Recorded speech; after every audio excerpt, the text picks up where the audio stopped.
Alors ce soir, nous sommes au Jardin des Plantes pour une nouvelle édition de l'Afterwork d'Innovation. C'est une manifestation qui est organisée donc chaque année et qui vise à mettre à l'honneur des représentants de notre communauté, un représentant par grand pôle de recherche sur un projet innovant. Alors cette année, il y a deux ajouts par rapport aux années précédentes. C'est qu'on veut mettre en avant justement des jeunes pousses, c'est-à-dire amener à l'innovation, au transfert, à la création d'entreprises, donc des étudiantes et des étudiants, soit étudiants de master, soit après ingénieurs, soit doctorants, donc des personnes en début de carrière. Et puis également, c'était mettre à l'honneur, à travers cette manifestation, une convention signée avec la métropole et la SATT pour faire en sorte que l'on travaille encore plus donc, sur les actions communes. L'idée, c'est de constater aujourd'hui que l'âge moyen d'un innovateur, c'est 45 ans. Et que, au contraire d'autres pays de l'OCDE qui ont un âge relativement plus jeune dans l'innovation, il y a certainement quelque chose à faire au niveau de l'Université de Montpellier et embarquer les étudiantes et les étudiants dans des projets d'innovation de façon très tôt, dès le master. Eh bien, on pense que à la fois c'est bon pour le projet d'innovation et à la fois c'est bon pour les écosystèmes qui vont les recevoir, puisqu'ils vont finalement irriguer de leur jeunesse, de leur appétence pour l'innovation, les laboratoires. Quelle est sa force à Montpellier ? Ici, on est dans le Jardin des Plantes. C'est son excellence universitaire, son excellence en matière de recherche.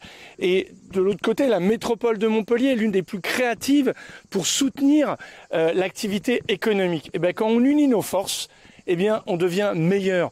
Meilleur pour innover, pour trouver des solutions aux problèmes de notre planète. Soutenir ceux et celles qui veulent innover pour qu'ils créent des solutions de demain, qui créent des emplois pour la dynamique de la métropole de Montpellier. Osons peut-être que nous ressemblions à Boston, à Heidelberg, à beaucoup d'écosystèmes extrêmement dynamiques dans le monde. Je suis vraiment très content. Je suis lauréat du prix de l'innovation de l'Université de Montpellier pour cette année 2025. Donc c'est un projet vraiment de site où il y a 3 labos qui collaborent pour développer un nouveau tannage alternatif, écologique et puis avec des propriétés nouvelles pour le cuir. Alors l'université évidemment et puis les autres établissements ont mis en place vraiment tout un écosystème, des accompagnements. On ne peut pas dire qu'on ne sait pas à l'université de Montpellier comment transférer les résultats du labo vers les entreprises. Donc on est un peu baigné dedans. Après il faut avoir un petit peu la fibre entrepreneuriale, un petit peu de chance aussi pour trouver la bonne idée et tirer le fil.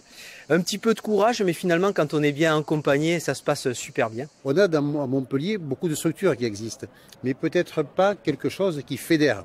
Et donc fédérer, eh bien c'est ça l'objet du pôle universitaire d'innovation, c'est le guichet unique qui permet ensuite donc d'aider et d'orienter vers différents partenaires. Ce que nous devons dire, c'est de donner envie aux docteurs, aux doctorants, aux Master 2, de pouvoir aller oser l'innovation et de les accompagner en rencontrant un ingénieur, des techniciens, des compétences, en essayant d'abaisser tous les freins possibles à l'innovation pour l'accès au financement, l'accès aux locaux, pour ne jamais laisser celui qui veut créer dans une situation d'isolement, d'où l'animation de l'écosystème. Nous, on a un objectif, c'est être un des territoires où l'innovation est la plus dynamique en France.